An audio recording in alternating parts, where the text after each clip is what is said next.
मांग ले, तू कहता है सुख मांग ले, मैं तुझसे दुख और सुख कैसे मांग लूं? क्यों?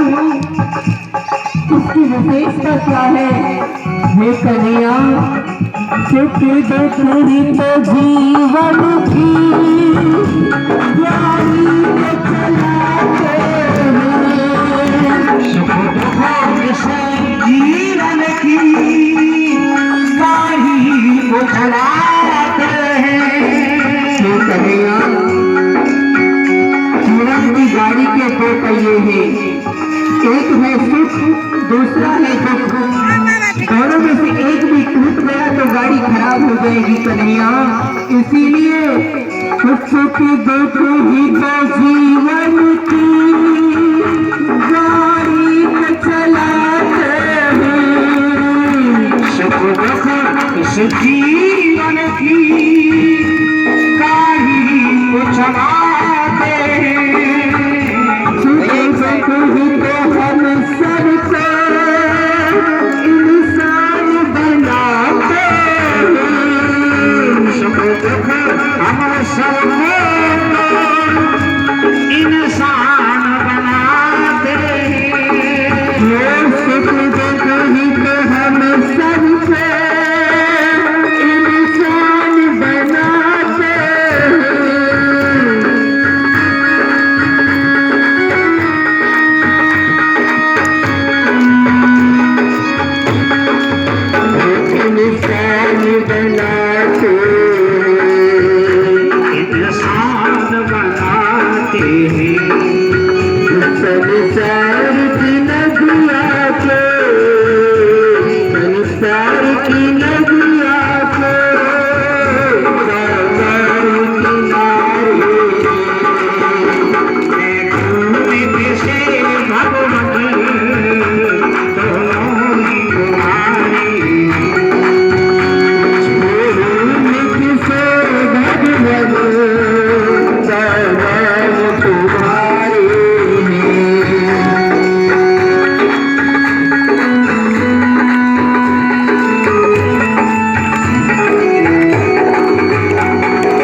जीवन की बड़ी ही भ्रांति है माताओं।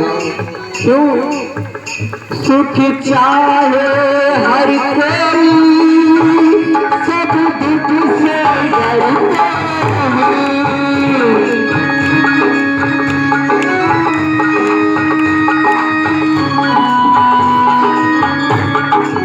सुख चाहे ना कोई भी, सब दुख को तरसते हैं।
मैं कैसे तुझे कह दूं, मुझे सुख दे या दुख दे दे।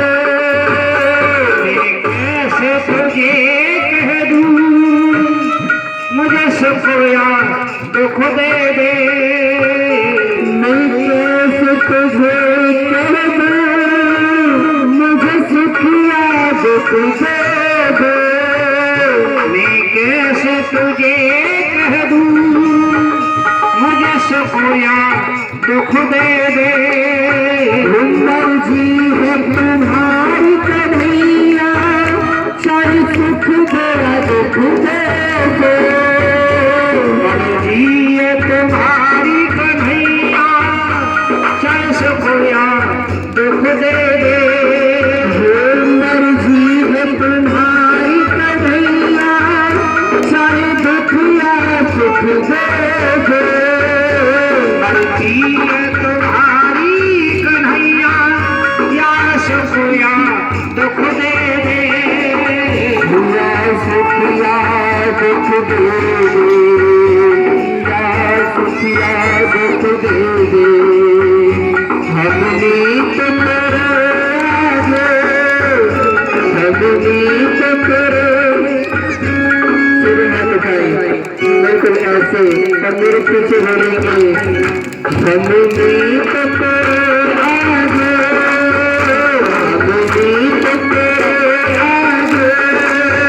वो हाथ नसारे मैं तूने कैसे भगवान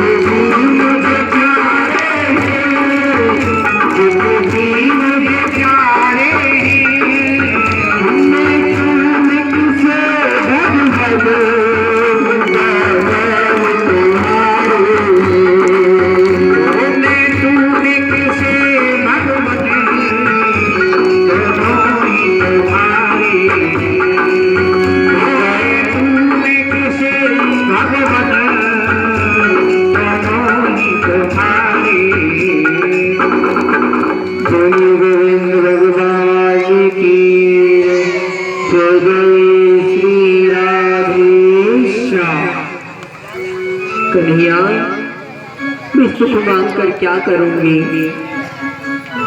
कन्हैया ने कहा, बुआ ये दुख तो मैं तुम्हें नहीं दे सकता, तो कन्हैया एक काम कर देना, ये जो ममता की डोरी है ना, इसे तोड़ दे।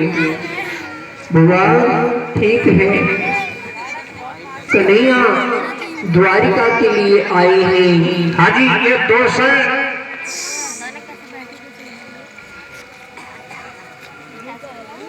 201 रुपए जो व्यास जी है, इनके मामा जी रामेश्वर, यह भागवत कथा में दान करते हैं। व्यास जी के मामा जी 201 रुपए भागवत कथा में दान करते हैं। भगवान मनोकामना पूरी करें, राधा रानी की भंडारी भरे। बोलिए बांके बिहारी लाल की जय। बोलिए गोविंद भगवान की जय। जय जय श्री राधे। कन्हैया ने अपनी नगरी द्वारिका के लिए आए। द्वारिका में कन्हैया कुछ ही दिन रहे होंगे कि जिस बच्चे की भगवान ने गर्भ में रक्षा की थी, उस बच्चे ने जन्म ले लिया और उसी का नाम राजा परीक्षित हुआ। बोलिए परीक्षित जी महाराज की जय। परीक्षित किसे कहा जाता है? जो ओ भाई यार टाइम तुम्हारी जय, जल्दी जल्दी करो यार। लेने से मरने तक इसी बात की प्रतीक्षा करता रहा कि जिसने गर्भ में जाकर मुझे दर्शन दिया था, वो इस दुनिया में बाहर नजर क्यों नहीं आता। इस परीक्षा ने, इस इंतजार में ही उस बालक का नाम परीक्षित रख दिया। गोविंद भगवान की। गोविंद के पास समाचार पहुंचा। भगवान टूटा टूटी लेकर पहुंचे। माताओं, ये बच्चा सब अपनी गोद में लेते हैं और किसी की भी गोद में जाने के बाद ये बच्चा चुप नहीं होता, सबकी गोद में रो रहा है और चारों तरफ नजर घुमा घुमा के देखता है। छोटा सा बच्चा है, आलती पालती मारकर बैठ गया। चारों तरफ देखता है, मानो परिचित महाराज आप पीछे क्या कर रहे हो? अरे महाराज आप तो परिचित हो। बोले गोविंद भगवान की जय। मानो ये बच्चा चारों तरफ दृष्टि घुमाकर यही देख रहा है कि जिसने अंदर रक्षा की थी वो इस भीड़ में बाहर नजर क्यों नहीं आ रहा। और जब कन्हैया कुर्ता टोपी लेकर पहुंचे, कन्हैया ने जैसे ही प्रवेश किया, इस बच्चे की नजर गोविंद की तरफ पड़ी। ये बच्चा खिलखिलाकर हंसने लगा। गोविंद ने अपनी गोद में लिया, इसके मस्तिष्क पर अपना हाथ फिराया। संतों ने बताया ये बड़ा ज्ञानी होगा, बड़ा विद्वान होगा, उसका नामकरण हो रहा है। इधर भीष्म पितामह 52 दिनों से बाणों की सैया पर पड़े हैं। गोविंद ने कहा चलो पितामह की तरफ चलते हैं। जीवन धन्य उसका है जिसके अंतिम क्षणों में उसे दर्शन देने के लिए संत भगवान आ जाएं, भक्त आ जाएं। सबके जीवन धन्य उसका होता है। पितामह अपने शरीर को त्यागना चाहते ही वहां अनेकों ऋषि खड़े हैं। लिखा है असित कंडवो दुर्वासा अत्रि वसिष्ठ वामदेवो भृगुअंगिरा। अनेकों गिने चुने संत वहां बैठे हैं माताओं, परंतु पितामह किसका इंतजार कर रहे हैं कि मेरा गोविंद कब आ रहा होगा। भागवत में भीष्म पितामह की स्तुति बड़ी सुंदर वर्णित है। आप कल्पना करना, जिस व्यक्ति के रोम रोम में बाण छिपे हुए हो उसे कितनी पीड़ा हो रही होगी माताओं। रक्त की एक एक बूंद जिनके शरीर से निकल गई है, परंतु मन में उदासी नहीं है, फिर भी प्रसन्नता है। गोविंद आए हैं, आकर जैसे ही प्रभु चरणों की तरफ बढ़े, चरणों की आहट से ही जान गए मेरा गोविंद आ रहा है। उठकर अभिवादन नहीं कर सकते क्योंकि बाण छिदे हैं। इसीलिए पुष्पक छंद इसे कहा जाता है, पुष्पांजलि। उन्होंने शब्दों के माध्यम से गोविंद का स्वागत किया और लिखा है इति मति रुतो कल्पिता वितृष्णा। इति मति रुतो कल्पिता वितृष्णा भगवती सरस्वती पूर्णवे। सभी ताली बजाएं। ये दूसरी स्तुति है।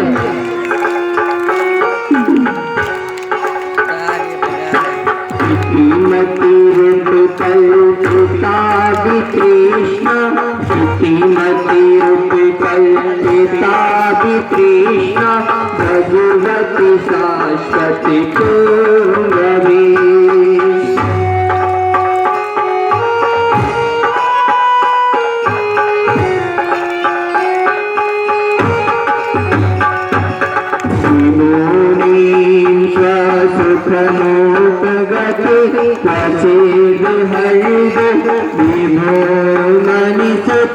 प्रगति क्वचिद हरिदो सकल तुम पयसी यद्भव प्रवाह।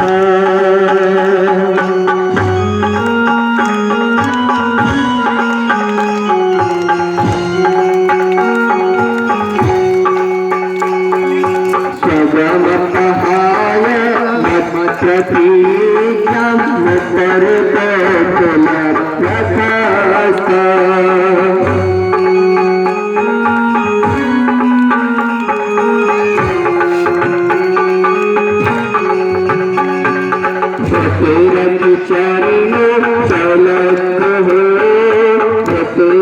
चरण चलग हो अंत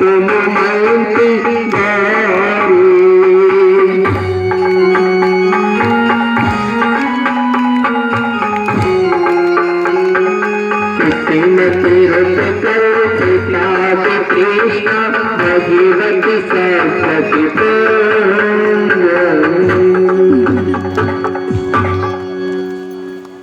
ध्यान देकर सुनना। भीष्म पितामह चल नहीं सकते, सिर्फ बोल सकते हैं। भीष्म पितामह कह रहे हैं, मैं संस्कृत इसलिए बोलता हूँ क्योंकि आने वाले समाज को, आने वाले बच्चों को संस्कृत के बारे में पता चले। संस्कृत का मर्म बहुत बड़ा है माताओं, हम इससे भागते जा रहे हैं, इसमें आने का प्रयास नहीं करते। भीष्म पितामह कह रहे हैं, कन्हैया आप मेरे सामने आए हो, मैं आपको कुछ सौंपना चाहता हूँ, परंतु उससे पहले ही गोविंद ने कह दिया, आप इन्हें कुछ ज्ञान दीजिए, आपके जीवन का लंबा अनुभव इन्हें बताइए। कन्हैया आपके होते हुए मैं इन्हें क्या समझा सकूंगा? आपके होते हुए किसी की मान बढ़ाई करना कोई आपसे सीखे। नहीं पितामह, आप बुजुर्ग हो, आप इन्हें समझाइए। यहाँ पर 3 धर्मों के बारे में बताया पितामह भीष्म ने। राज धर्मान, स्त्री धर्मान, मोक्ष धर्मान विभागशः। पहला कहा राजधर्म। राजा को चाहिए कि वो स्वयं भूखा रहे, परंतु प्रजा का पालन निर्विघ्नता से करे। स्त्री धर्मान, स्त्री को चाहिए कि स्वप्न में भी पराये पुरुष की तरफ ना देखे। मोक्ष धर्मान, बेटा मोक्ष का सीधा सा साधन है, याद रखना।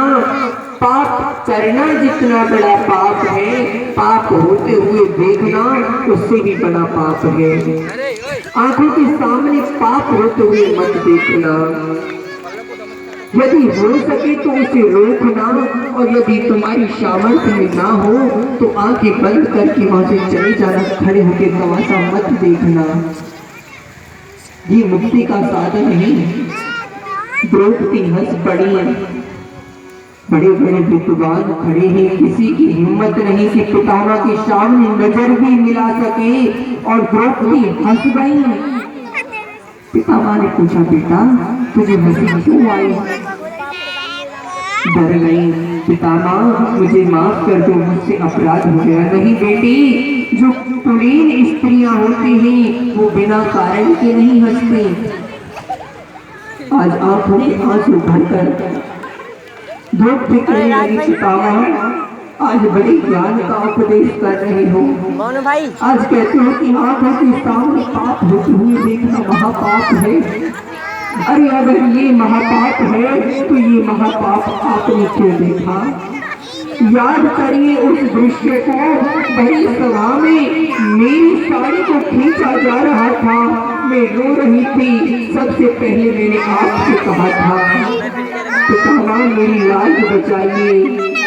अरे एक पतिव्रता स्त्री को इस अवस्था में सभा में लाना कौन सा धर्म है? पितामह आप अगर चाहते तो कोई भी मेरी साड़ी को हाथ ना लगाता, परंतु आप कितने की बढ़ती नजर नीचे करके बैठे रहे। आप